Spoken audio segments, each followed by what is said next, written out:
আসসালামু আলাইকুম। আপনারা সবাই এখানে যারা বসে আছেন সবাই পিএলআইডি রোগী। আসলে একজন একজন করে যদি আমরা পিএলআইডি রোগীকে দেখি তাহলে প্রত্যেককে যদি ২০ মিনিট করে সময় দিয়ে দেখি তাহলেও কিন্তু ওই পিএলআইডি রোগীকে পর্যাপ্ত সময় দিয়ে দেখা হবে না।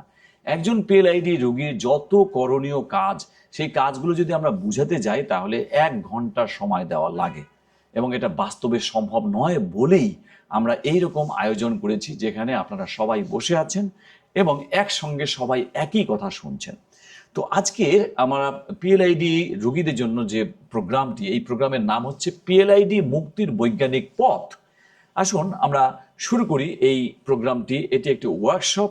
এটি এমনভাবে আমরা আপনাদের সামনে উপস্থাপন করছি যে একজন পিএলআইডি রোগী হিসেবে আপনার যতটুকু না জানলেই নয় ঠিক ততটুকুই বলা হয়েছে। অর্থাৎ রোগী হিসেবে আপনার যেটুকু জানতে হবে সেটুকু বলা হয়েছে, অতিরিক্ত কিছুই আমরা আজকে বলবো না। আপনাকে আমরা ডাক্তার বানাচ্ছি না, জাস্ট রোগী হিসেবে আপনার চিকিৎসার জন্য যতটুকু জানার দরকার। সুতরাং সবাই যে কাজটি করবেন, কেউই এই সময়টা, এই যে ১ ঘন্টার সময়, দয়া করে খুব মনোযোগী থাকবেন এবং মোবাইল যদি আপনাদের সাইলেন্ট করা না থাকে দয়া করে মোবাইল সাইলেন্ট করে দেন। কারণ আপনার জীবনে হয়তো এই ১ ঘন্টার একটি প্রোগ্রাম এমনভাবে আপনাকে সাহায্য করবে, হয়তো আপনার অপারেশন লাগবে না, হয়তো ১ লাখ টাকা বেঁচে যাবে, হয়তো আপনার একেবারে চিরদিনের জন্য পিএলআইডি আপনি মুক্ত হয়ে যাবেন। কারণ এরকম সেশন কিন্তু সারা বাংলাদেশে তো কোথাও নেই। আমার জানা মতে সারা পৃথিবীতেও কেউই, কোনো ডক্টরই এরকম পিএলআইডি রোগীদের নিয়ে কোনো প্রোগ্রাম করে না, একসাথে প্রোগ্রাম করে না। সুতরাং দয়া করে আপনারা মোবাইলটা, আরেকটা জিনিস করবেন না, কিছুতেই ঘুমাবেন না। ভাই আপনি অনেক দূর থেকে আসছেন, জার্নি করে আসছেন, একটু পিএলআইডি ভালো হওয়ার জন্য আমার মতে এমন হওয়া উচিত এটাই আপনার শেষ চিকিৎসা। অর্থাৎ শেষ চিকিৎসা বলতে শেষ সাজেশন, শেষ চেষ্টা, শেষ সিদ্ধান্ত। মানে এখানে আমরা যা বলবো, আপনার যদি অপারেশন বলি তাহলে অপারেশন, যদি অপারেশন না বলে ইনজেকশন বলি তাহলে ইনজেকশন, যেন আপনার এটাই শেষ সিদ্ধান্ত হয়। অতএব কিছুতেই ঘুমাবেন না এবং মোবাইলটা অবশ্যই অফ রাখবেন। তো আমাদের প্রোগ্রামের নাম হচ্ছে পিএলআইডি মুক্তির বৈজ্ঞানিক পথ। তো পিএলআইডি রোগীর ২টি সংবাদ দিয়ে আমরা শুরু করতে চাই আজকের এই প্রোগ্রাম। ২টি সংবাদ, একটি ভালো সংবাদ, একটি খারাপ সংবাদ। আমরা আগে ভালো সংবাদ শুনতে চাই। কি ভালো সংবাদ? ৯০% রোগীর অপারেশন লাগে না। মানে পিএলআইডি রোগীর ৯০%, ১০০ জনের মধ্যে ৯০ জনেরই অপারেশন লাগে। এটা কি আমার কথা? না, এটা গবেষণার কথা। দেখেন, American association of neurological surgeons, মানে আমেরিকার যত নিউরো সার্জন, তাদের একটা অর্গানাইজেশন, তাদের সংগঠন, তাদের গবেষণায় বলছে যে approximately 90% of the patients suffering from lumbar disc herniation will improve without surgical intervention within 4 to 6 weeks. ৯০% রোগী ভালো হয়ে যাবে অপারেশন ছাড়া, মানে পিএলআইডি রোগী ভালো হয়ে যাবে অপারেশন ছাড়া। এবং টাইমটা কত? ৬ সপ্তাহ, মানে ১.৫ মাস। ৯০% রোগীর কোনো অপারেশন লাগবে না এবং ১.৫ মাসের মধ্যে ভালো হয়ে যাবে। আর একটা গবেষণা স্ট্যাট পার্স, এটাও আমেরিকান গবেষণা, ওরা বলছে যে ৯০% না, ৮৫ থেকে ৯০%, কথা একই, মানে অপারেশন লাগে না। আর একটা গবেষণা এখানে দেখেন, ওরা বলছে ৮০ থেকে ৯০% রোগী improve with non surgical conservative treatment. Surgery ছাড়া যে চিকিৎসা, মানে কনজারভেটিভ ট্রিটমেন্ট। কি সেই কনজারভেটিভ ট্রিটমেন্ট? এখানে এই স্লাইডে অনেক মজার কিছু তথ্য আছে। যেমন ওরা বলছে নন সার্জিক্যাল মানে কি, মানে অপারেশন ছাড়া কি কি চিকিৎসা আছে।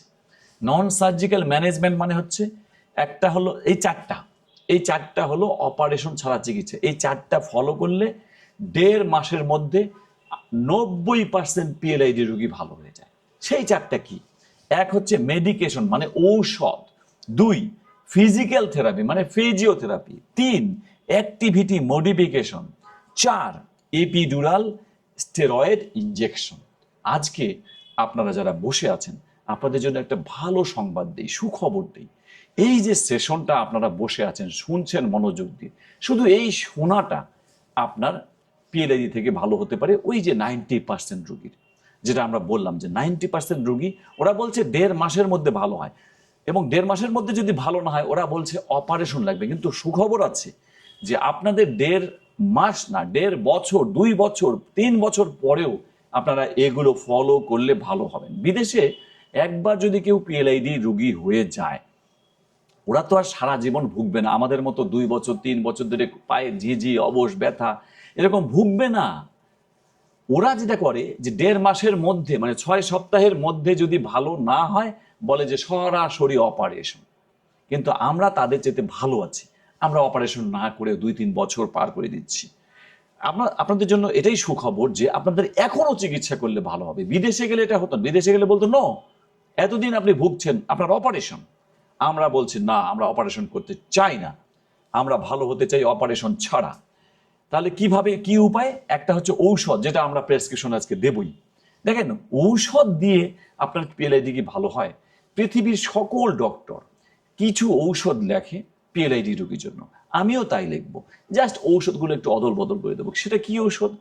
ধরেন আপনার ক্যালসিয়াম লিখবে, নিউরোবি, তারপরে প্রিগাবা, এই জাতীয় ঔষধ, তারপর হচ্ছে ব্যথার ওষুধ, গ্যাসের ওষুধ, মাসেল রিল্যাক্স করার ওষুধ, মায়োল্যাক্স, মায়োনিল, রিল্যাক্সো, এই যে ওষুধগুলো, এই 6টা যে ওষুধের নাম বললাম, ভাই সব ডাক্তার এই ওষুধগুলোই লেখে, আমিও লিখবো। আমেরিকা থেকে একজন সেদিন ফোন করলো যে স্যার, ওনার এপিডুরাল ইনজেকশন সাজেশন করেছে আমেরিকাতে, যে আমরা এপিডুরাল ইনজেকশন দিতে বলেছে ডক্টররা, আমি দিতে চাই না, আপনার সাজেশন চাই। তো আমি বললাম যে দেবেন না কেন? এবং ঔষধ কি লিখেছে? গাবাপেন্টিন 300 মিলিগ্রাম আর ন্যাপ্রক্সেন, এই দুটো লিখেছে আমেরিকাতে। তাহলে ওষুধ তো একই হয়ে গেল। সুতরাং ঔষধ তো একটা ব্যাপার আছে। তোরা বলছে যে 1.5 মাসের মধ্যে ঔষধ, তখন তো লাগবে। কিন্তু আপনি যদি এখন 1.5 বছর, আপনার তেমন কোনো ঔষধ কাজ করবে না, তবুও আমরা একটা প্রেসক্রিপশন করে দেবো ঔষধ। 2 নম্বর ফিজিক্যাল থেরাপি, মানে ফিজিওথেরাপি, নো টেনশন। ফিজিওথেরাপি আপনার করতে হবে না, আমরা যোগ ব্যায়াম দেবো আপনাদেরকে। কোন যোগ ব্যায়ামগুলো? আমরা গাইডলাইন আছে, আমরা ইয়েগুলো দাও তো দেখি, ফর্মগুলো আমরা 2টো ফর্ম আপনাদেরকে সবাইকে দিচ্ছি, সেখানে পাবেন ওই যোগ ব্যায়াম। তাহলে ফিজিক্যাল থেরাপি হলো। 3 নম্বর অ্যাক্টিভিটি মডিফিকেশন। আজকের পুরো সেশনটা আমরা এই অ্যাক্টিভিটি মডিফিকেশন সম্বন্ধে কথা বলবো, অর্থাৎ কি কি করতে হবে, আপনার কি করণীয়, একদম চার্ট করে দেবো, লিস্ট, অ্যাক্টিভিটি মডিফিকেশন লিস্ট। এখানে এই যে ব্যায়ামটা আছে, স্ক্যান করে নেবেন, এবং এই যে আপনার কি কি কাজ, কি কি করণীয়, জাস্ট 2 মাস। এটা পিএলআইডি গাইডলাইন, এই এক পাতা আপনাদের প্রত্যেকের কাছে আছে। তাহলে অ্যাক্টিভিটি মডিফিকেশন। 4 নম্বর কি? Epidural injection. এত ম্যাজিক্যাল চিকিৎসা এপিডুরাল স্টেরয়েড ইনজেকশন, যে ওরা বলছে আমেরিকা, এটা তো ইংল্যান্ডের সমীক্ষা, ইংল্যান্ডে বলছে 90% রোগী 1.5 মাসের মধ্যে ভালো হয় যদি তাদের এপিডুরাল স্টেরয়েড ইনজেকশনও দেওয়া হয়, সাথে অ্যাক্টিভিটি মডিফিকেশন রাখা হয়, সাথে ফিজিওথেরাপি থাকে, সাথে ঔষধ থাকে, মানে এই 4টা। সুতরাং এটা হলো আমাদের এটা ভালো সংবাদ যে 90% পিএলআইডি রোগী অপারেশন ছাড়াই ভালো হয়। আমরা একটু ডিটেলসে যাচ্ছি। সবচেয়ে খারাপ সংবাদ কি? রিয়েলি এটা খুবই গুরুত্বপূর্ণ আপনাদের বোঝা, না হলে তো আপনারা ভুলই করে দেবেন। খারাপ সংবাদ শুনেন। ভুল অভ্যাসের কারণে অপারেশন অবশ্যই লাগে। তাহলে আপনাকে কি করতে হবে? ভুল অভ্যাস সংশোধন করতে হবে। সেই ভুল অভ্যাসগুলোই কিন্তু আমরা এখানে সংশোধনের জন্য এই কাগজটা দিয়ে দিচ্ছি আপনাদেরকে। পিএলআইডি চিকিৎসায় ডাক্তারের ভূমিকা কতটুকু আর রোগীর ভূমিকা কতটুকু? 60% ভূমিকা রোগীর, 40% ভূমিকা ডাক্তারের। ডাক্তাররা অপারেশন করবে, প্রেসক্রিপশন করে দিবে, আর হচ্ছে এপিডুরাল ইনজেকশন, এই তো। কিন্তু বাকি কাজ আপনার, বাড়িতে গিয়ে কাজ আপনার। আমরা বললাম ব্যায়াম করে না, এইটু কাজ আমার, কিন্তু কাজটা তো আপনার। তাহলে আপনার 60% ভূমিকাটা কি সেটা জানার জন্যই এই ওয়ার্কশপ। আজকের ওয়ার্কশপের নাম আমরা বলেছি পিএলআইডি মুক্তির বৈজ্ঞানিক পথ। অপারেশন বিহীন চিকিৎসাই প্রথম, অপারেশন হবে সবার শেষে, অপারেশন ছাড়া চিকিৎসাই প্রথম। আমি ডক্টর শাহ আলম, আমি একজন হেলথ সিস্টেম রিফর্মার। বলবেন এটা কি জিনিস? হেলথ সিস্টেম রিফর্ম মানে স্বাস্থ্য ব্যবস্থাকে পুনর্গঠন। কারণ আমাদের স্বাস্থ্য ব্যবস্থায় এমন কিছু আছে, এই যে দেখেন না, অযথা অপারেশন হচ্ছে, অনেক ঔষধ হচ্ছে। আমরা এগুলো বলতেছি যে আসলে হেলথ সিস্টেম রিফর্মার বলতে আমি কি বোঝাতে চাচ্ছি। আমি নিজে একজন হেলথ সিস্টেম রিফর্মার, আমি নিজেকে হেলথ সিস্টেম রিফর্মার হিসেবে পরিচয় দিতে আমি ভালোবাসি, এবং এটা আমি ধারণ করি, আমি বিশ্বাস করি, আমি পালন করি, আমি প্র্যাকটিক্যাল যে আমি এই পর্যায়ের একজন মানুষ। কিভাবে? আপনি বলবেন যেগুলো কেন আপনি বলছেন, আপনার জানার কি দরকার? এই তো বুঝবেন। হেলথ সিস্টেম রিফর্মার জিনিসটা কি? আমি সেই স্বাস্থ্য ব্যবস্থার স্বপ্ন দেখি যেখানে আধুনিক মেডিকেল সায়েন্স মানে মেডিকেল সায়েন্স ডক্টরি থাকবে, প্রাকৃতিক চিকিৎসা পদ্ধতি থাকবে। এই যেমন আমরা আজকে বলবো আপনার নিয়ম কানুনগুলো বলবো, কিছু খাবারের কথা বলবো, প্রাকৃতিক ব্যায়ামের কথা বলবো, এটা তো প্রাকৃতিক, ঔষধ না, অপারেশন না। মেডিটেশন এবং ইয়োগার সমন্বয়ের মাধ্যমে মানুষ রোগ মুক্ত হচ্ছে, রোগ প্রতিরোধ করছে। মেডিটেশনে অনেক রোগ ভালো হয়, দেহের রোগগুলো তো ঔষধ দিয়ে ভালো হয়, কিন্তু মনের রোগ, মানসিক রোগ অন্তত 60-70 ধরনের আছে, এবং এর মধ্যে বেশিরভাগ রোগী দেখা যায় যে মানসিক রোগে আক্রান্ত হয়। বেশিরভাগ রোগীরা বিশেষ করে ডিপ্রেশন, হতাশায় ভোগে। তাদের দারুণ কাজ করে মেডিটেশন। শুধু পিএলআইডির জন্য আমি তো বলছি না, আমি হেলথ সিস্টেম রিফর্মার বলতে পুরো হেলথ সিস্টেমের কথা বলছি।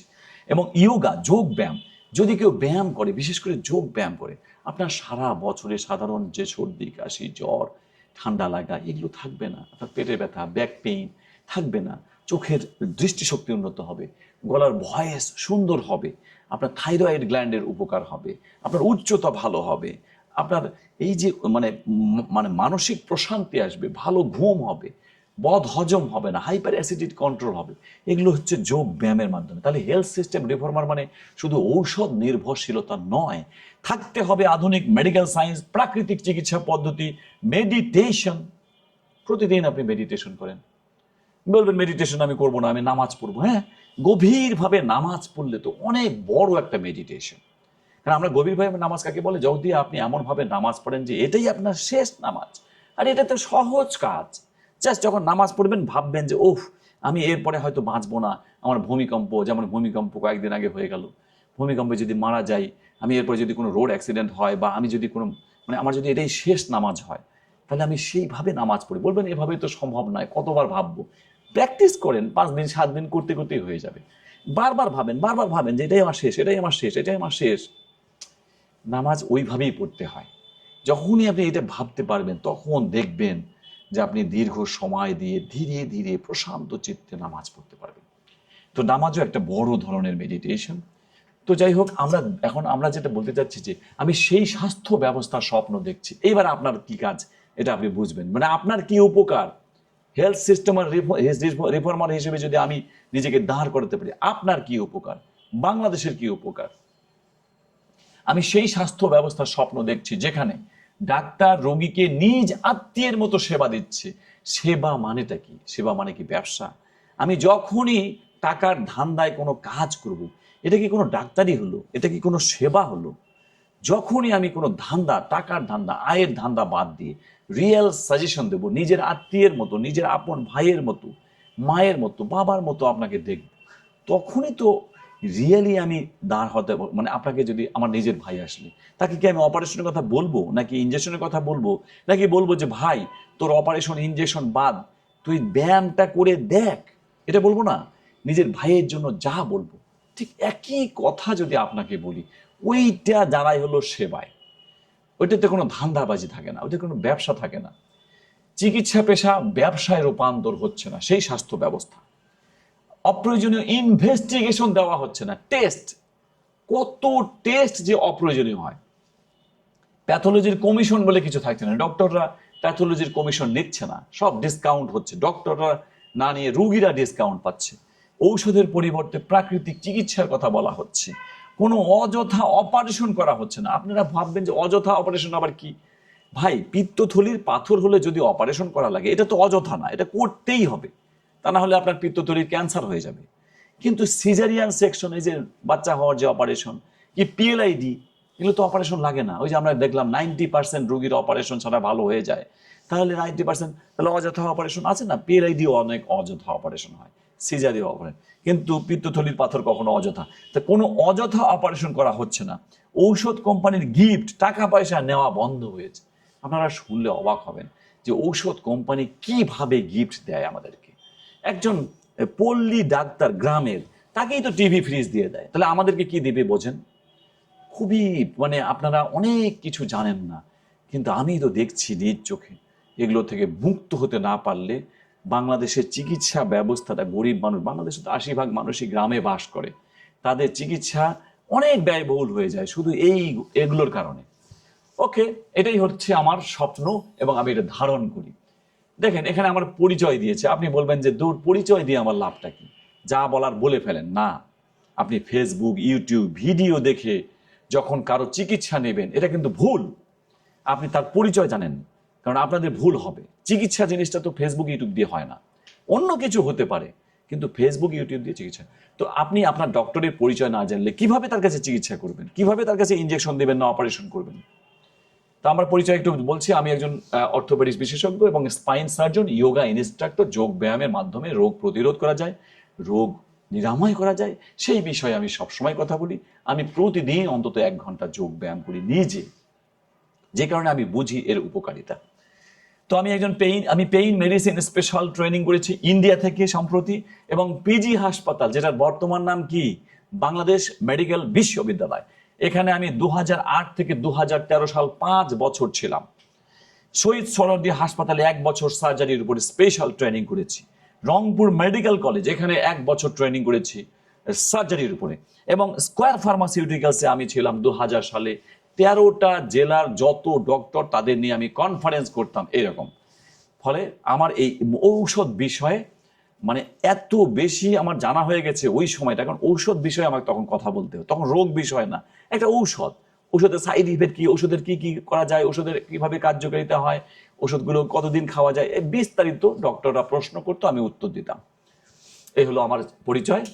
তো আসুন আবার কিছু অভিজ্ঞতার কথা বলি, যে আমি স্পাইন সার্জারিতে গত 12 বছর ধরে 1 লাখের বেশি পিএলআইডি রোগী দেখেছি, এবং 1000-এর বেশি পিএলআইডি অপারেশন করেছি, 10,000-এর বেশি এপিডুরাল স্টেরয়েড ইনজেকশন দিয়েছি, এবং পিএলআইডি রোগীর অনলাইন সাপোর্ট দিয়েছি, মানে এই যে ভিডিওর মাধ্যমে 30 লাখের বেশি। আমার মিশন, আমার স্বপ্ন, বাংলাদেশের 30 লক্ষ পিএলআইডি রোগীকে সঠিক গাইডলাইন দেওয়া। এটা কি সম্ভব এক জীবনে? আমি হিসাব করে ফেলেছি যে আমি এই 30 লক্ষ রোগীকে সেবা দিতে গেলে আমাকে জন্ম নিতে হবে 25 বার, আমরা হিসাব করে ফেলেছি। তাহলে সম্ভব না। কিভাবে সম্ভব? তাহলে উপায় কি? উপায় হচ্ছে এইরকম ওয়ার্কশপ করা, এবং সোশ্যাল মিডিয়ায়, ইউটিউব বা কি বলে ফেসবুক, এগুলোর মাধ্যমে ওয়ার্কশপ করা, ফ্রি ওয়ার্কশপ। লোকজন জানুক, পিএলআইডি রোগীরা জানুক, নিজে নিজে ভালো। এই যে আজকে যারা আপনারা শুনছেন, এটা যদি আমি অনলাইনে সোশ্যাল মিডিয়ায় ফ্রি দিয়ে দিই, তাহলে তো হয়ে গেল। আমি পারবো ইনশাল্লাহ 30 লক্ষ পিএলআইডি রোগীকে সেবা দেওয়া অনলাইনের মাধ্যমে। আসুন জেনে নিই, আমরা আলোচনায় আর একটু গভীরে ঢুকি। খুব সংক্ষেপ, কিন্তু আমি আজকে যা যা কথা বলবো প্রত্যেকটা আপনার জানা দরকার। আমরা এখন মূল আলোচনায় চলে আসছি। পিএলআইডি কি? পিএলআইডি কি? পিএলআইডি কে ভাঙলে পাওয়া যায় প্রোলাপস লাম্বার ইন্টারভার্টিব্রাল ডিস্ক। যদি আপনার কোমরের ব্যথা থাকে, কোমরের ব্যথা আপনার থাকুক অথবা না থাকুক, যদি আপনার পায়ের দিকে ঝিঝি অবশ ব্যথা যায়, তাহলে সেটা পিএলআইডি। আবার বলছি, কোমরে ব্যথা আপনার এখন থাকতেও পারে, নাও থাকতে পারে, কিন্তু পায়ের দিকে ঝিঝি অবশ ব্যথা জ্বালা পড়া যদি যায়, সেটাই পিএলআইডি। আরো একটু বিস্তারিত বলছি, যদি পায়ের পেছন দিক দিয়ে যায় তাহলে পিএলআইডি, আর যদি সামন দিক দিয়ে যায় ঝিঝি অবশ ব্যথা, ভাই এটা আপনার পিএলআইডি নয়। এটা হতে পারে হাঁটুর ব্যথা, হিপ জয়েন্টের ব্যথা, বা বাতের ব্যথা, এগুলো মেরালজিয়া, প্যারাস্থেটিকা, অন্য কিছু, কিন্তু পিএলআইডি না। আচ্ছা, এবার গেল পিএলআইডি হওয়ার কারণ কি কি। পিএলআইডি হওয়ার কারণ 2টা। একটা হচ্ছে আঘাতজনিত, আঘাত ছাড়া। আপনি আবারও বলবেন যে এত কারণ জেনে লাভটা কি? আমি আসছি চিকিৎসা নিতে। কারণ না জানলে একই কারণে আবার পিএলআইডি হবে। আমার কাছে চিকিৎসা করে ভালো হবেন না? ভালো হলেন, আবার তো হবে। কারণ মাস্ট জানতে হবে। আঘাতজনিত কারণ জেনে নেন, যে ভুলভাবে ভারী বস্তু উত্তোলন, এটা আমরা আজকে এই যে গাইডলাইনের মধ্যে দেব, আপনারা দেখতে পারবেন। হঠাৎ কোমরে মোচড়, উপর থেকে পড়ে গেলে, দীর্ঘ সময় ড্রাইভিং, এই ড্রাইভিং করলেও পিএলআইডি হয়। একজন নাইট কোচ যিনি চালায়, ধরেন নাইট কোচের ড্রাইভার, আমি একটা উদাহরণ দিচ্ছি, তিনি সারা রাত নাইট কোচ চালালেন সকাল পর্যন্ত, আর আমি ডক্টর শাহ আলম সারা রাত ঘুমিয়ে থাকলাম বিছানায়। দুজনের কোমরে কার ঝাঁকুনি লাগলো? যে ড্রাইভিং করলো তার। এবং সে কিন্তু ভাবলো যে না, ঝাঁকুনি তো নাই, রাস্তা তো খুবই ভালো, আমার ড্রাইভিং সিটটাও খুবই ভালো, কিন্তু না, ঝাঁকুনি কিন্তু সত্যিই খাচ্ছে। ছোট ছোট ছোট ছোট ছোট ছোট ঝাঁকুনি খেতে খেতে খেতে খেতে খেতে সব যোগফল করলে একটা বড় ঝাঁকুনি হয় সারা রাতে মিলে। অর্থাৎ ড্রাইভিং করলে, রাস্তায় থাকলে অবশ্যই ঝাঁকুনি। এবং এইরকম পেশায় যারা থাকবে তাদের কিন্তু পিএলআইডি ভালো করা সম্ভব নয়। এমনকি অপারেশন করার পরেও ওই ড্রাইভিং পেশা যে চাকরি যে করে তাকে তো প্রায় অপারেশন করার পরেও ড্রাইভিং বাদ দিতে হবে।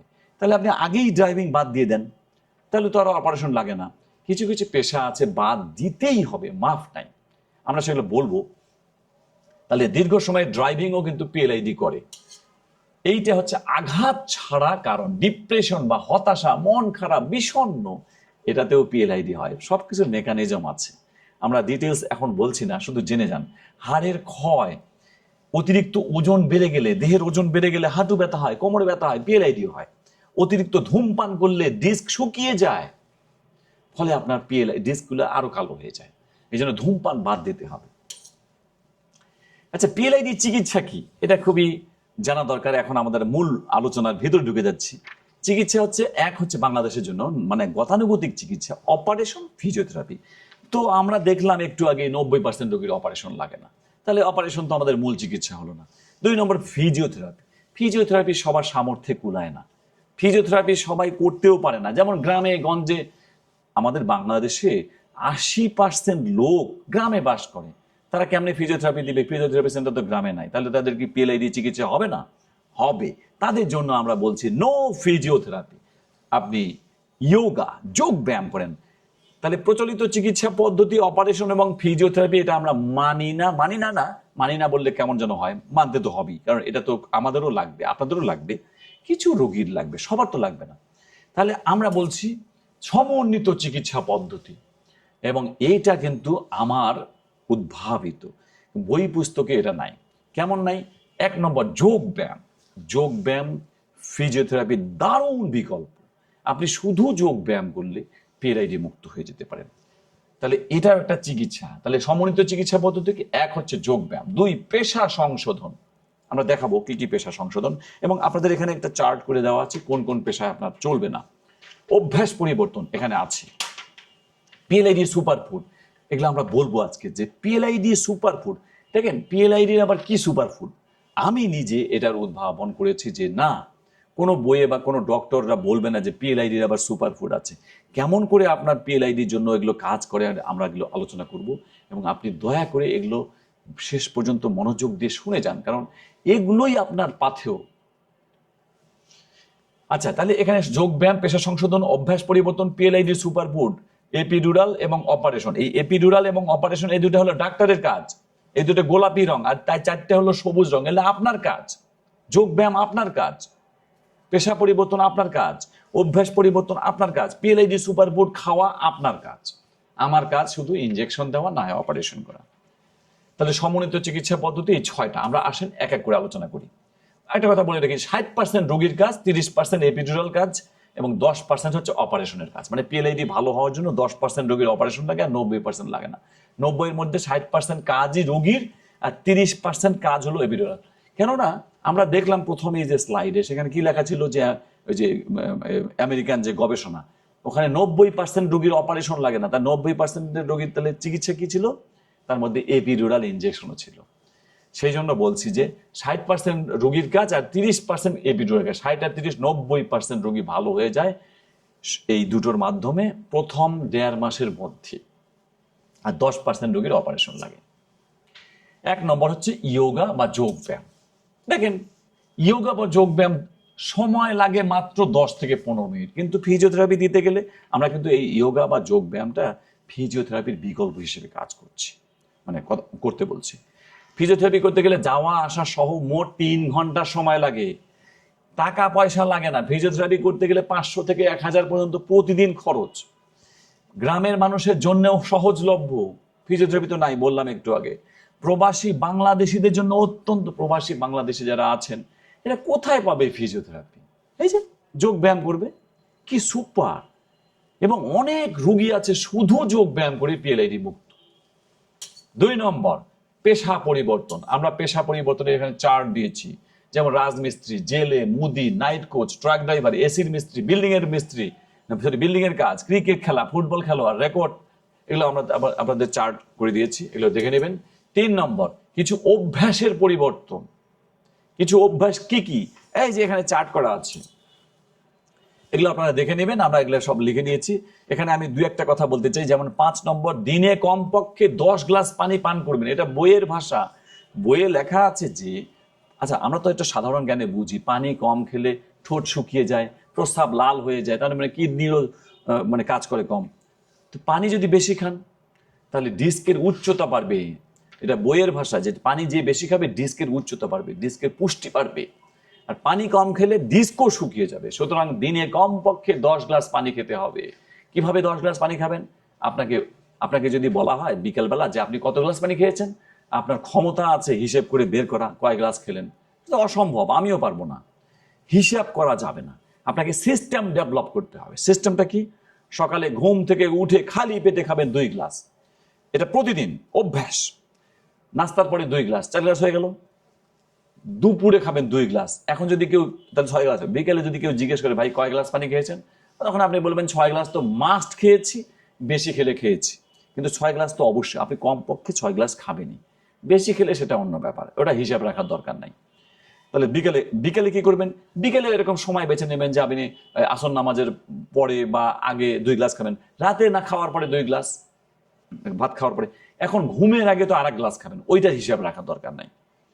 সোজা কথা, আপনাকে দিনে 10 গ্লাস পানি খেলে যেমন ডিস্কের ভালো, মাথা ব্রেন ক্লিয়ার হবে, আপনার এই যে বাউল ক্লিয়ার হবে, পায়খানা প্রস্রাব ক্লিয়ার হবে, সারা দেহের জন্য উপকার। আসলে আজকে আমি একটা জিনিস আপনারা মনে রাখেন, যে আপনারা এই যে পিএলআইডি রুগী আছেন না, আপনারা হয়তো ভাবছেন আহারে পিএলআইডি রুগীর জন্য এত সাজেশন, এত কথা। একদম না। এখানে যা যা লেখা আছে প্রত্যেকটা আমার জন্য, সাধারণ মানুষের জন্য, সবার জন্য। এই যে ব্যায়াম, ব্যায়াম কি শুধু পিএলআইডি রোগীর জন্য? আমার জন্য নয়। এই যে পানি খাওয়ার কথা বললাম, ধূমপানের কথা বললাম, তারপরে হাই কমোড, লো প্যান, তারপরে যে চেয়ারে নামাজ পড়া যাবে না, এই যে কথাগুলো বলছি, বা ভারী বস্তু সঠিক নিয়মে তুলবেন, পেছন পকেটে মানি ব্যাগ রাখা যাবে না, এগুলো কি পিএলআইডি রোগীর জন্য?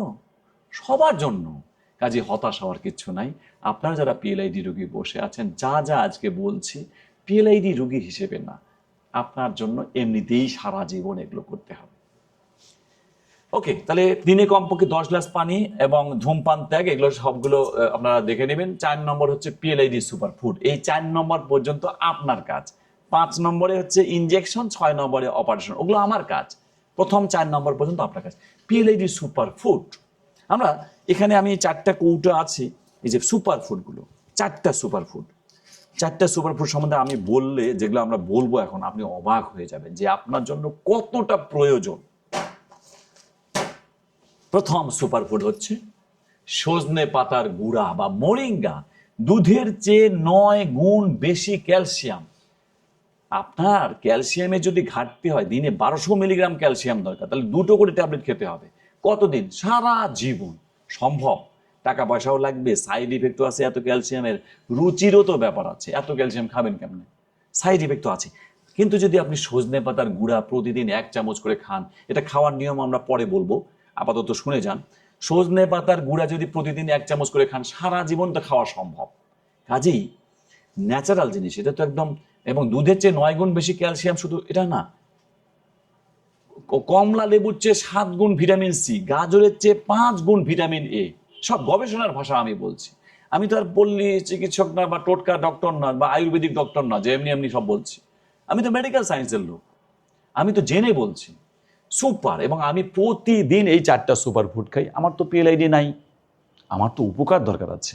আমরা দেখছি 1 নম্বর। 2 নম্বর হচ্ছে বিটরুট।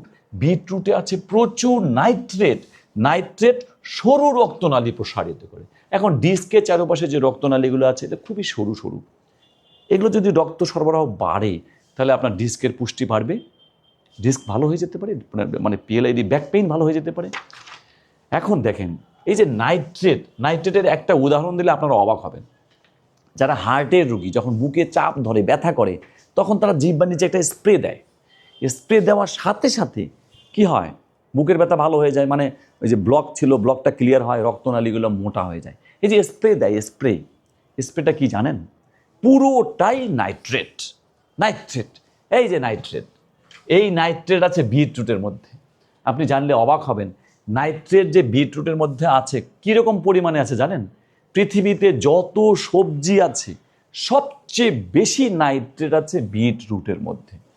তার মানে যদি আপনি বিটরুট খান প্রচুর নাইট্রেট হবে, আর নাইট্রেট হলে যেখানে যেখানে সরু রক্তনালী আছে সব জায়গায় রক্ত সরবরাহ বাড়বে, যেমন ব্রেনে রক্ত সরবরাহ বাড়বে, আপনার স্মৃতিশক্তি বাড়বে, লিভারে রক্ত সরবরাহ বাড়বে, আপনার ফ্যাটি লিভার দূর হয়ে যাবে, হার্টে রক্ত সরবরাহ বাড়বে, আপনার ব্লকেজ দূর হয়ে যাবে, প্রেশার নিয়ন্ত্রণ হবে, ডিস্কের পুষ্টি বাড়বে, ব্যাস আর লাগে কি? নাইট্রেট। এখন এখানে লেখা আছে ইউরিক অ্যাসিড বেড়ে যায়, এটা সাবধানতা, যেহেতু আমি ডক্টর। এই যে ইউরিক অ্যাসিড, যদি আপনি বেশি বিটরুট খান তাহলে ইউরিক অ্যাসিড বেড়ে যাবে। এই জন্য কী করতে হবে? প্রতিদিন 1 চামচ করে, আমরা খাওয়ার ডোজটা পরে বলবো, 1 চামচ করে। আপনি এখন বলবেন তাহলে আমি এটা খাবোই না বিটরুট। না, পৃথিবীতে যত উপকারী খাবারগুলো আছে সবই কম পরিমাণে খেতে হয়, বিটরুটও কম পরিমাণে খেতে হবে। ধরেন কালিজিরা তো অনেক রোগের চিকিৎসা, কালিজিরা দিয়ে অনেক রোগের চিকিৎসা হয়, বা এটা মহৌষধ হিসেবে গণ্য হয়। কিন্তু আপনি যদি 1 চিমটি খান উপকার, প্রতিদিন 1 চিমটি করে খান, 1 মাস 2 মাস 6 মাস সারা জীবন খান, নো সাইড এফেক্ট। এখন ডেইলি যদি 1 মুঠ করে খান, বদ হজম হবে, ঢেকুর আসবে, ভালো লাগবে না, এবং এটা সাইড এফেক্ট আছে। আপনি যদি মধু 3 চামচ খান, বা মহা উপকার। ডেইলি যদি 1 কাপ করে খান তাহলে ডায়াবেটিস বাড়বে, মোটা হয়ে যাবেন। ভাত আপনি আধা প্লেট খান, 1 প্লেট খান, ভালো শক্তি পাবেন। কিন্তু যদি ডেইলি 3 প্লেট করে খান, মোটা হয়ে যাবেন, ডায়াবেটিস বাড়বে। পৃথিবীতে যত খাবার আছে, যত উপকারী হোক না কেন, কোনো খাবারই আপনি বেশি খেতে পারবেন না। রসুন খাবেন প্রতিদিন 1 চামচ, খেজুর খাইলে ডেইলি 1টা খান, না হয় 3টা খান, এরকম। কাঁঠাল খেলে 6 কোয়া খান, আপেল খেলে অর্ধেক খান, না 1টাই খান। এরকম সব কিছুর একটা পরিমাণে যদি কম খান, এটা দারুণ উপকার। এরকম বিটরুটও আপনাকে প্রতিদিন 1 চামচ করে খেতে হবে। 3 নম্বর, চিয়া সিড। এটা ব্রাজিল থেকে আসে। চিয়া সিডের মধ্যে আছে ক্যালসিয়াম, ম্যাগনেসিয়াম, ফসফরাস। আমাদের হাড্ডির মধ্যেও এই ক্যালসিয়াম, ম্যাগনেসিয়াম, ফসফরাস আছে, অর্থাৎ হাড়ের গঠনই হয় এই 3টা দ্বারা। তো চিয়া সিডের মধ্যেও তাই। সেই জন্য কিন্তু আমি পিএলআইডি রোগীদের জন্য এটা স্পেশালি এই খাবারগুলো যুক্ত করেছি সুপারফুড হিসেবে। 4 নম্বর, পিঙ্ক সল্ট। সাধারণ লবণ সমুদ্রের পানি গলে শুকাইলেই হয়, আর পিঙ্ক সল্ট পাথর কেটে, যে পাহাড় কেটে কেটে হয়। দেখেন পিঙ্ক সল্টের মধ্যে এত খনিজ উপাদান আছে, পৃথিবীতে যত খনিজ উপাদান আছে তার সবই মনে হয় আল্লাহ এই পিঙ্ক সল্টের মধ্যে ঢুকাই দিচ্ছে। দেখেন এখানে sodium, chloride, calcium, magnesium, potassium, zinc, iron সবই আছে, আরও আছে, আমি সব লিখি নেই। পিঙ্ক সল্ট, এটা খাওয়ার নিয়মগুলো আমরা পরে বলছি। তাকে এখানে একটা জিনিস মনে রাখবেন যে প্রেশার কিন্তু বেড়ে যায় যদি বেশি খান, তাহলে আধা চামচ খাবেন অথবা আরও কম খাবেন। এটা কোনো দরকার নেই, বেশি খাবেন না। খাওয়ার নিয়ম, এবার খাওয়ার নিয়মটা জানার দরকার কি? রাতে ভিজিয়ে রাখবেন এবং সকালে খাবেন। 1 গ্লাস পানিতে সব একসাথে ভিজাবেন। 1 চামচ সজনে পাতা, এর পরিমাণ লেখা আছে, আমরা এই কাগজে লিখে দিচ্ছি। এবং সকালে 1টি লেবু। রাতে 1 গ্লাস পানিতে সব একসাথে ভিজাবেন রাতে। সকালে 1টা লেবু পুরোটা চিপে নেবেন এবং নাস্তার আধা ঘন্টা আগে খাবেন। খাওয়ার নিয়ম হয়ে গেল, খুব সহজ, এগুলো আমরা লিখে আছি। এখন আপনি বলবেন যেহেতু এত কথা বললাম, এখন আপনি পাবেন কেমন করে? পাবেন আমাদের এই চেম্বারেই। এটার মূল্য কেমন? 4টি পিএলআইডি সুপারফুড একসাথে প্যাকেজ মূল্য 2490 টাকা, কিন্তু চেম্বারের জন্য স্পেশাল মূল্য 2490 এর পরিবর্তে 2000 টাকা। জাস্ট এই 4টা একসঙ্গে কার্টন করা আছে, কার্টন নিয়ে যাবেন। এবং এটা খুবই এসেনশিয়াল। আমরা বলেছি যে আপনার জন্য 60% কাজ, 4টা কাজ। একটা হলো যোগ ব্যায়াম করা প্রতিদিন 10 থেকে 15 মিনিট। 2 নম্বর, পেশার কিছু পরিবর্তন করতে হবে। 3 নম্বর, অভ্যাসের পরিবর্তন করতে হবে। 4 নম্বর হচ্ছে পিএলআইডি সুপারফুড 2 মাস। 5 নম্বর, আমরা অপারেশন সম্বন্ধে বলি। আচ্ছা, অপারেশন কখন লাগে? ওই যে বলছি 10% রোগীর অপারেশন মাস্ট করতে হবে, কোনো উপায় নাই। আমরা দেখব কাদের উপায় নাই, কখন অপারেশন অবশ্যই। রেড ফ্ল্যাগ, লাল পতাকা। যুদ্ধের সময় লাল পতাকা দেখায় না, রেড ফ্ল্যাগ, বিপজ্জনক চিহ্ন। মলদ্বারের চারপাশে ঝিঝি যদি লাগে তাহলে বুঝতে হবে যে আপনার অপারেশন। আপনি যদি মোটরসাইকেলে 1 ঘন্টা বসে থাকেন, মলদ্বারের চারপাশে ঝিঝি লাগে না, এটা তো আমারও লাগবে, এইটা না। কিন্তু আপনি দাঁড়ায় আছেন, বসে আছেন, শুয়ে আছেন, সবসময় মলদ্বারের চারপাশে ঝিঝি, এইটা বুঝবেন যে আপনার অপারেশন লাগবেই।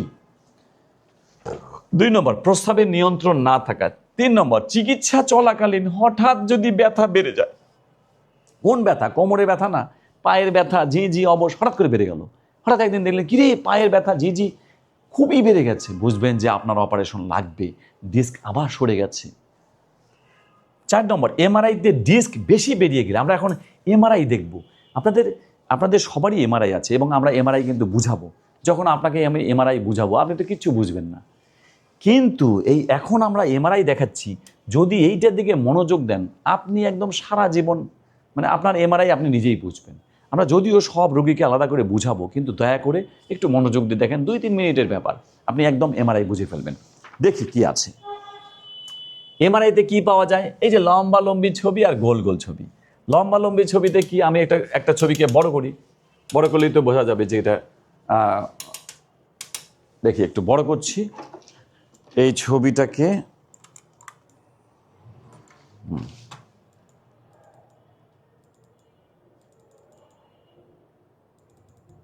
হ্যাঁ, লম্বা লম্বি ছবিটাকে আমি অনেক বড় করে দিলাম। দেখেন দেখি, আপনারা কিন্তু একদম একটু মনোযোগী থাকবেন দয়া করে। মোবাইল টোবাইল এই সময়টা খুবই গুরুত্বপূর্ণ। পৃথিবীর কোন ডাক্তার আপনাকে এইভাবে বুঝায় দেবে বলেন তো দেখি? আমাদের মাত্র 3 মিনিটের ব্যাপার, 3 মিনিটে আপনি সব বুঝে পাবেন। এমআরআইতে কি, লম্বা লম্বি ছবিতে কি পাওয়া যায়? এই যে 4 কোণা মেরুদণ্ডের একটা হাড়।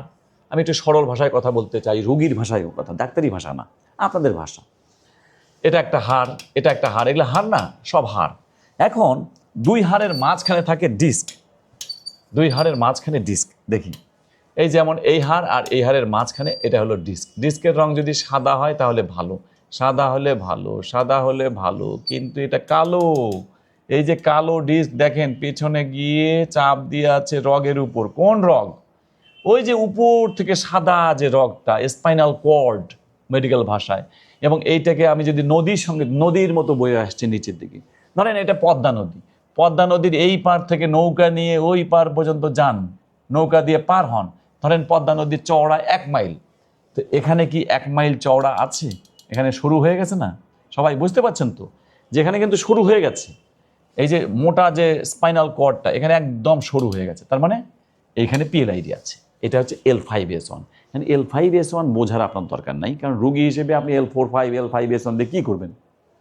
শুধু বুঝে রাখেন যে নিচের দিক থেকে প্রথম যে ডিস্ক এইটা কালো, মানে এই লেভেলে পিএলআইডি আছে। এইবার আসেন এই ছবি,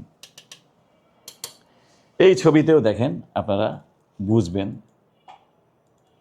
হ্যাঁ, আমরা এইটাকে আবার বড় করি, একদম সহজ, পানির মতো সহজ, খালি মনোযোগী থাকেন। হ্যাঁ, যে এখানে কি থাকবে? হাড়ের ছবি, ডিস্কের ছবি। পুরোটা যদি সাদা হয়ে যায় তাহলে এটা মেরুদণ্ডের হাড়, আর যদি মাঝখানে সাদা থাকে তাহলে সেটা হলো ডিস্ক। এই যে মাঝখানে সাদা, ডিস্কের মধ্যে কি থাকে? জেলি থাকে না? তাহলে মাঝখানে সাদা মানে ওই জেলি। যেমন এটাও কিন্তু ডিস্ক, পুরোটা সাদা নাই, এটা তো পুরোটা সাদা, এটা হচ্ছে পুরোটা সাদা না, মাঝখানে সাদা, মাঝখানে জেলি, ওইটাই হলো ডিস্ক। তাহলে এটা কি? এটাও মাঝখানে, এটা পুরোটা সাদা, এটা হাড়। এটা কি? মাঝখানে সাদা নাই, মানে পুরোটাই সাদা, এটাও হাড়। এটা কি? হাড়। এখন এইটা কি? মাঝখানে সাদা আছে। এইটা কি? মাঝখানে সাদা আছে, তার মানে হলো ডিস্ক। মাঝখানে সাদা থাকলে ডিস্ক, পুরোটা সাদা হলে হাড্ডি। এইবার দেখেন, তাহলে আপনারা ভেরি ইন্টারেস্টিং, এবং আপনারা বুঝে গেছেন যেখানে হাড় আছে ডিস্কও আছে। এবার আসেন, প্রথম ডিস্ক কালো না? প্রথম ডিস্ক কালো, প্রথম ডিস্ক প্রথম লাইনে দেখবেন, দ্বিতীয় ডিস্ক দ্বিতীয় লাইনে দেখবেন। তো প্রথম ডিস্ক কালো, দ্বিতীয়টা ভালো। এই যে ভালো, ভালো ডিস্ক। কেন ভালো ডিস্ক? কি সুন্দর আকার, গোলাকার। আর খারাপ ডিস্কটা দেখেন, কালোটা একদম একদিকে চলে আসে, বলে এটা কি? এটা তো ডিস্ক না, এটা তো হাড়। আপনারা তো একটু, ওটা তো কালো ডিস্ক, কালো ডিস্ক, এটা পুরো কালো, আর এটা মাঝখানে সাদা আছে, মানে মাঝখানে জেলি আছে। ভালো, এটা ভালো, এটা কালো, এটা গোল, আর এটা একদিক ঝুলে আছে। এখন আমরা ডাইন আর বাম চিনব। ধরেন এটা হচ্ছে মাঝখানে, এটা তো ভালোটা দেখাচ্ছি, মাঝখানে এই যে সিঙ্গারার মতো 3 কোণা, এটা কি? এটা সেন্টার। ধরেন নার্ভের সেন্টার, এটা স্পাইনাল কর্ড, ধরেন এটা সেন্টার। এখান থেকে এই দিকে একটা গেল রগ, মানে নার্ভ, এই দিকে একটা, এটা পায়ের নার্ভ, কিন্তু পায়ের নার্ভ। ওইদিকে হলো বাম পায়ের নার্ভ, এদিকে ডাইন। কিন্তু আপনারা এখান থেকে যেটা দেখতেছেন এটা ঠিক নয়, আপনারা দেখতেছেন মনে হচ্ছে এটা ডাইন পায়ের নার্ভ, কিন্তু না, ওইটাই বাম পায়ের নার্ভ। কেমনে বুঝবেন? ধরেন এখানে একটা, এই যে যখন আপনি মেশিনের মধ্যে যখন আপনি শুয়েছিলেন, তখন কিভাবে শুয়েছিলেন? এইভাবে শুয়েছিলেন। তাহলে এটা ছিল বাম, এটা ছিল ডাইন, ঠিক সেই রকম। তাহলে বাম হচ্ছে ওই দিক, তাহলে এইটা হলো বাম পায়ের নার্ভ, সরি এটা হচ্ছে বাম পায়ের নার্ভ, এটা সিঙ্গারা থেকে এই যে বাম পায়ের নার্ভ, এদিকে সিঙ্গারা বলতে বোঝাচ্ছে এটা নার্ভ সেন্টার, সিঙ্গারার মতো 3 কোণা, খুবই ইম্পর্টেন্ট আপনাদের এগুলো বোঝা, জিনিসটা বোঝা। ওটা বাম পায়ের নার্ভ। নিচেটা দেখি, এই যে বাম পায়ের নার্ভ দেখা যাচ্ছে, কিন্তু ডাইন পায়ের নার্ভ দেখা যাচ্ছে না। কেন? এই যে ডিস্কটা একদিকে ঝুলে আছে, তাহলে বাম পা ওই দিকে। কিন্তু তাহলে আমরা বুঝলাম PLID আছে L5S1, L5S1 বোঝার দরকার নেই, সবার নিচের ডিস্ক এবং ডাইন পায়ের দিকে চাপ, কারণ বাম পায়ের রক্ত দেখা যাচ্ছে এই যে। ওকে, এবার আসেন অপারেশন কখন লাগে। 3 ক্ষেত্রে অপারেশন লাগবেই, 3 ক্ষেত্রে। এক, যদি কোনো ডিস্ক, এটা তো ডিস্ক, এই যে সাদা ডিস্কটা যদি কালো হয়ে যায়, কালো হয়ে পিছনে যদি রগের উপর চাপ দেয়, মানে এই যে নদীটা পুরো ব্লক করে ফেলছে, তা অনেক বেশি চাপ, অপারেশন লাগবেই। এটা 1 নম্বর। 2 নম্বর, যদি কোনো ডিস্ক পিছনে গিয়ে নিচে ঝুলে পড়ে, অপারেশন লাগবেই। 3 নম্বর, যদি কোনো ডিস্ক পিছনে গিয়ে উপর দিকে উঠে যায়, তাও এই 3 ক্ষেত্রে অপারেশন লাগবে। যদি বেশি চাপ দেয়, নিচে ঝুলে যায় বা উপর দিকে উঠে যায়, এই 3 ক্ষেত্রে আমরা ইনজেকশন দেই না। যদিও এপিডুরাল ইনজেকশন দিলে কাজ হবে 3 মাস থেকে 6 মাস পর্যন্ত ভালো থাকবে, কিন্তু শেষে অপারেশন লাগবেই। তাহলে অপারেশন যদি লাগেই, অযথা টাকা নষ্ট করে কেন এপিডুরাল দিবেন? ডাইরেক্ট অপারেশন, কারণ এইগুলো ক্ষেত্রে অপারেশন ছাড়া রিয়েলি কোনো বুদ্ধি থাকে না। এবার আসেন কখন ইনজেকশন দেওয়া লাগে আমরা দেখি। এটা একটু আরও বড় করি, তাহলে দূর থেকে দেখা যাবে। যদি কোনো ডিস্ক হালকা চাপ দেয়, তো সহজ কথা, যে না এইটুকু চাপ দিল, তখন ইনজেকশন, জীবনে অপারেশন লাগে না।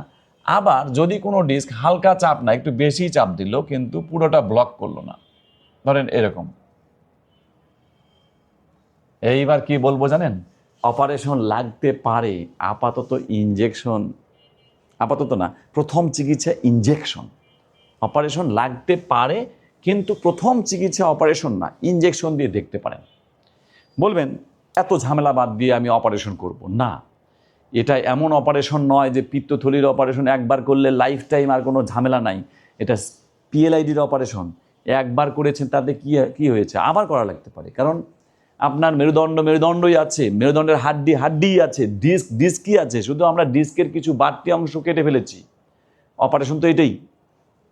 তাহলে আপনার আবার PLID হতে পারে না, কারণ আপনি তো আবার সেই আগের মতো কোমর দিয়ে যত কাজ সবই করতেছেন, জার্নি করতেছেন, হাঁটাহাঁটি করছেন, জগিং করতেছেন, সবই তো করছেন।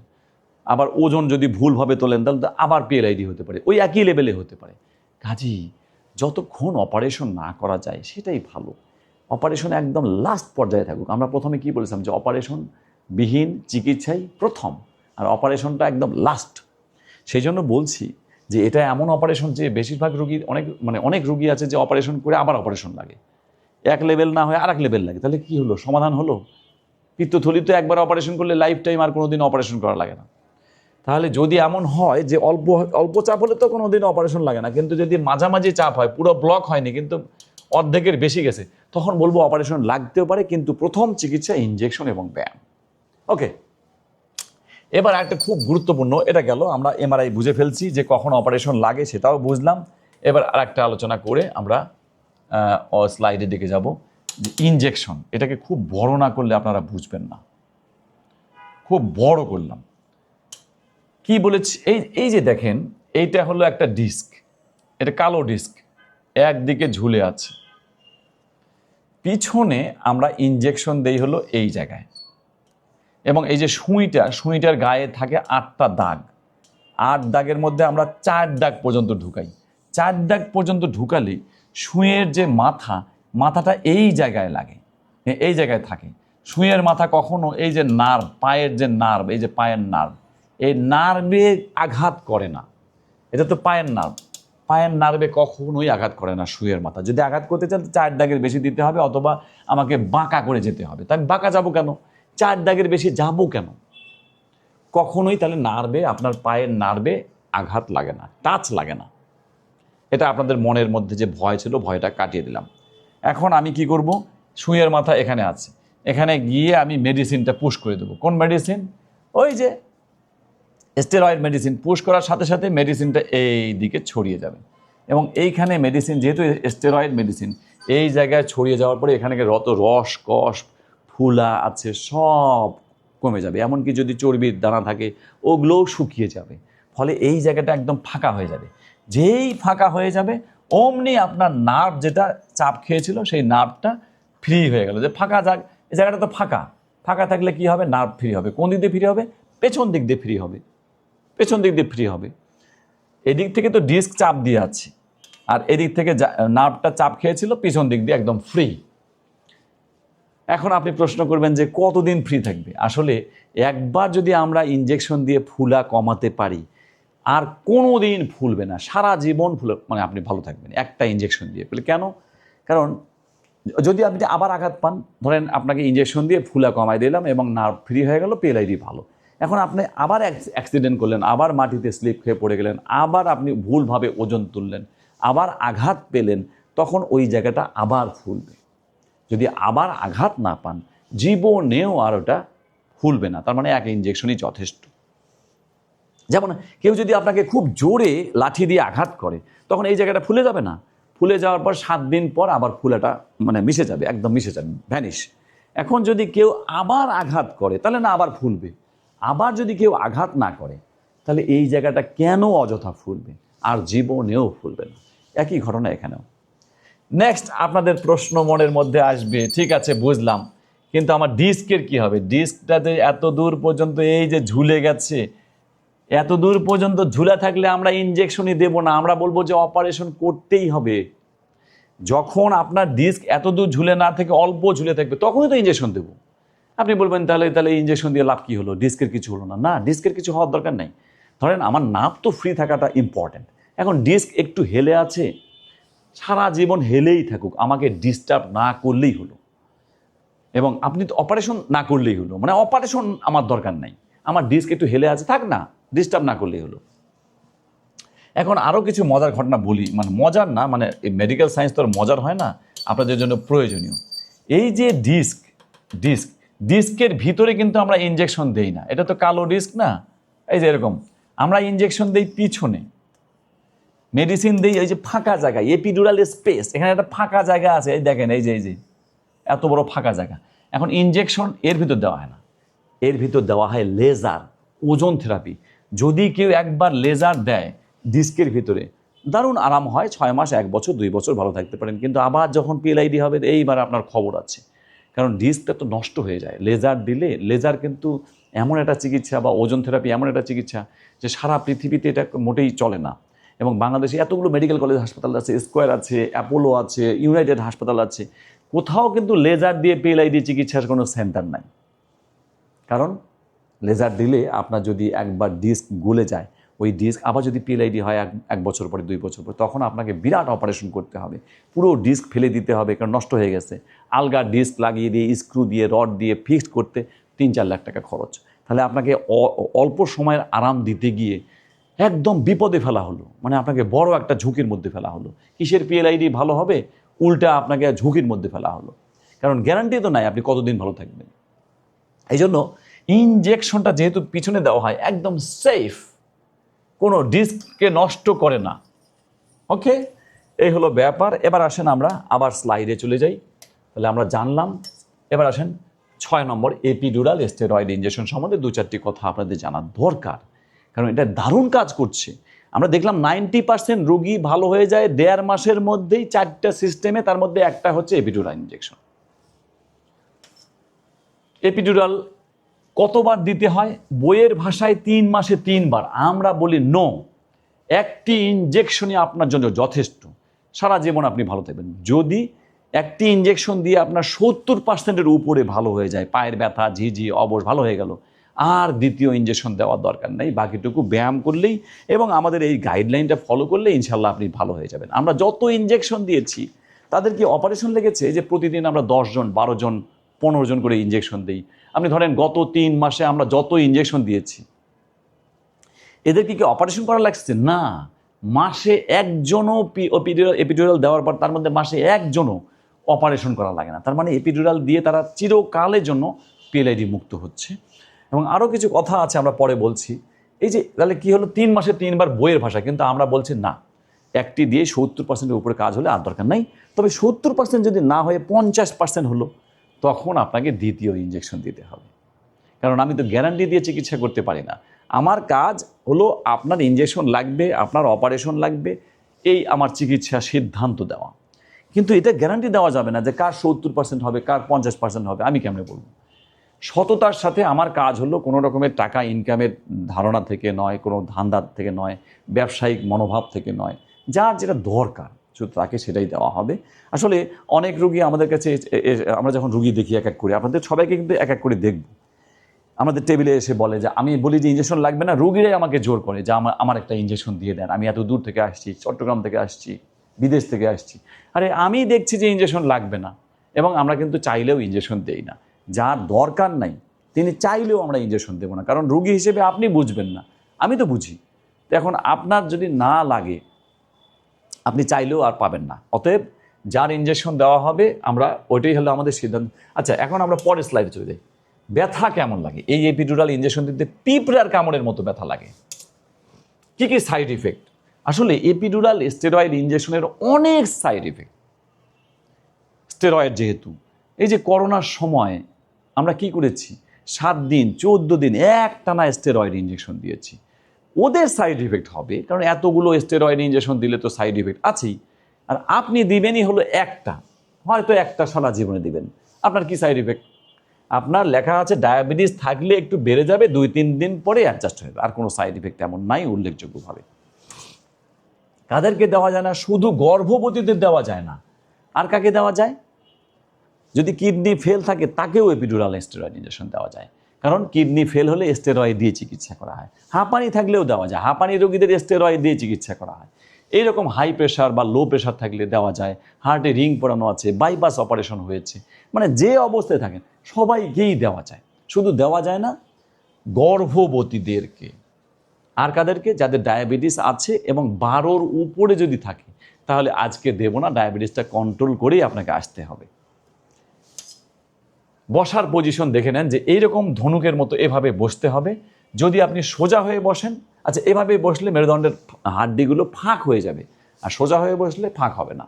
তো এইভাবে বসতে হবে, পিঠ ধনুকের মতো করে বাঁকা করতে হবে। আর আমি পেছনে এই যে L4-5 L5S1 দুই হাড়ের মাঝখানে কিন্তু একটা ফাঁকা জায়গা থাকে, দারুণভাবে পাওয়া যায়। এটা মাপ করা কিন্তু খুবই সহজ। শুধু এই মাপ করার জন্য একটা মেশিন দিয়ে মাপ করে, C-arm এক্সরের মতো। খরচ কত জানেন? স্কোয়ারে নেয় 27,000 টাকা। সব জায়গায় বেশি, ইউনাইটেডে অনেক বেশি, অ্যাপোলোতে আরও বেশি এই ইঞ্জেকশন দেওয়ার জন্য। এবং আমাদের কাছে আশেপাশে আছে বনানীতে 18,000 টাকা নেয়, অযথা অনেক বেশি। তাহলে এখন আপনার বসার পজিশন আমরা মাপযোগ করে স্টেরয়েড ইঞ্জেকশনটা দেবো। ব্যথা তো লাগেই না, পিঁপড়ার মতো। কতক্ষণ শুয়ে থাকতে হয়? 10 মিনিট। আসলে 1 ঘন্টা শুয়ে থাকা লাগতো আগে। কারণ কি? কারণ এই ইঞ্জেকশনের মধ্যে অবসের ইঞ্জেকশন দেওয়া হয়। আমরা কিন্তু আর অবসের ঔষধ দেই না, কারণ অবসের ঔষধের কোনো কাজই নাই। অবসের ওষুধ PLID-র উপর কোনো ভূমিকা নাই, ফুলাও কমায় না, বরং আরও ফুলা বাড়ায়। এখন অবসের ওষুধ দিলে 1 ঘন্টা আপনি দারুণ আরাম পাবেন, 1 ঘন্টা পরে আবার ব্যথা শুরু হয়ে যাবে। লাভ কি? অবসের ওষুধ আমরা টোটালি বাদ দিয়েছি, কিন্তু বইয়ে কিন্তু অবসের ওষুধ বাদ দেয় না। পৃথিবীর সকল ডাক্তারই অবসের ওষুধ দেয়, শুধু আমি ছাড়া। আমাদের এত ইঞ্জেকশন আমরা দিয়েছি, এত অভিজ্ঞতা আল্লাহ রহমতে, আমাদের মানে অভিজ্ঞতা না, মানে আমরা এত ইঞ্জেকশন, মানে এখন সব অবশ ছাড়া। বলে কেন বলেন? যে অবসের ওষুধ দিয়ে মুসলমানি করতে গিয়ে এই 3-4-5 বছর আগে অনেকগুলো বাচ্চা মারা গেছে। এই মাসেই চট্টগ্রামে মুসলমানি করতে গিয়ে, অবসের ওষুধ দিয়ে মুসলমানি করতে গিয়ে বাচ্চা মারা গেছে। তাহলে অবসের ওষুধের কত ডেঞ্জারাস একটা সাইড ইফেক্ট না? আপনাকে কেন অযথা অবসের ওষুধ দেবো? এই জন্য আপনারা কিন্তু রিস্ক ফ্রি, কোনো অবসের ওষুধ দেওয়া হয় না এপিডুরালের সাথে। আপনি 1 মিনিট শুয়ে থাকলেই যথেষ্ট।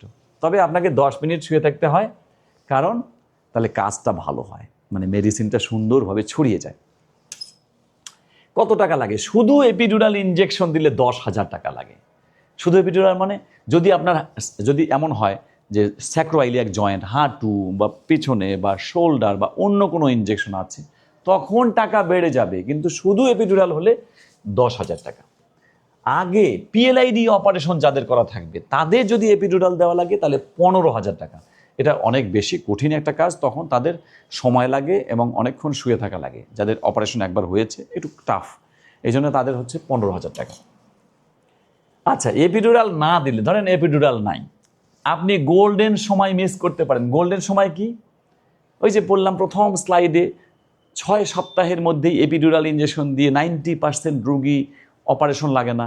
গোল্ডেন সময় হলো 6 সপ্তাহ। কারণ কি, যখন আপনার তীব্র কোমরে ব্যথা থাকে, ওই সময় তো ফুলা থাকে, ওই সময় স্টেরয়েড দিলে দারুণ মানে ড্রামাটিক কাজ করে। এখন আপনি যত দেরিতে দিবেন কাজ তত কম। তাহলে গোল্ডেন সময় থাকে সব কিছু। ধরেন আপনার জ্বর আসলো, প্রথম দিন তো অ্যান্টিবায়োটিক খেলে কাজ হবে না। 3 দিনের দিন যখন জ্বর অনেক বেশি, তখন অনেক জীবাণু কিলবিল করছে সারা দেহে, ওই সময় অ্যান্টিবায়োটিক দিলে একদম দারুণ কাজ করে। তাহলে ওইটা হচ্ছে গোল্ডেন সময়, 3 দিন বা 4 দিন পরে। এপিডুরাল ওরা গোল্ডেন, সব কিছু তো গোল্ডেন সময় থাকবেই ভাই। এই ইঞ্জেকশন দেওয়া যত আগে দেওয়া যায় তত দারুণ কাজ করে, কারণ আগে তো ফুলা থাকে, পরে তো ফুলা আস্তে আস্তে কমতে থাকে। এখন যদি আমাদের দেশে যেটা হয়, দেখা গেল আপনি 6 মাস পরে আসছেন, তখন ইঞ্জেকশন দিলে এক ধরনের রেজাল্ট, 6 বছর পরে আসছেন তখন কেমন হবে? স্বভাবতই রেজাল্ট কমে যাবে অনেক। সেই জন্য আপনার সব কিছুর গোল্ডেন সময় থাকে। আচ্ছা, তারপরে দেখি এপিডুরাল না দিলে ব্যথা রূপান্তরিত হয়ে যায় হ্যাবিচুয়াল পেইন। এবং দেখেন লেখা আছে কি, এটা কিন্তু বইয়ের ভাষা, আমার ভাষা না। ডিস্ক ভালো হয়ে গেলেও ব্যথা চলতেই থাকে, ওটা একটা অভ্যাসে পরিণত হয়। আপনার পিএলআইডি ভালো হয়ে গেছে কিন্তু ব্যথা আছে, এটা হচ্ছে হ্যাবিচুয়াল পেইন। যত দীর্ঘদিন হয় তত এটা হ্যাবিচুয়াল পেইনে রূপান্তর হয়।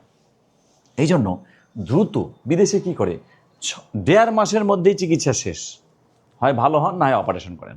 আমাদের মতো এই যে 1.5 বছর 3 বছর 5 বছর ধরে ভোগা, এরকম কোনো দিনও একটা মানে উন্নত বিশ্বের মানুষ ভুগবে না। কারণ তাদের চিকিৎসা তো সরকার বহন করে, তাদের চিকিৎসা ইন্স্যুরেন্স কোম্পানি বহন করে, তারাও মজা করে চিকিৎসা নিতেই থাকে। অপারেশন লাগুক, কত টাকা লাগে লাগুক, আমাদের মতো গরিব দেশে তো এটা সম্ভব না। তো এই জন্য হ্যাবিচুয়াল পেইন করা যাবে না। ওকে, ব্যথার ঔষধ কাজ করে সারা দেহে, কিন্তু এপিডুরাল কাজ করে সুনির্দিষ্টভাবে নার্ভের চারপাশে। এই যে সুই যেটা আমরা দেই, এই যে দেখেন 8টা দাগ আছে, এই নিডলটা 8টা দাগ, তো এটা কাজ করে শুধুমাত্র যেখানে আমার প্রবলেম সেখানে।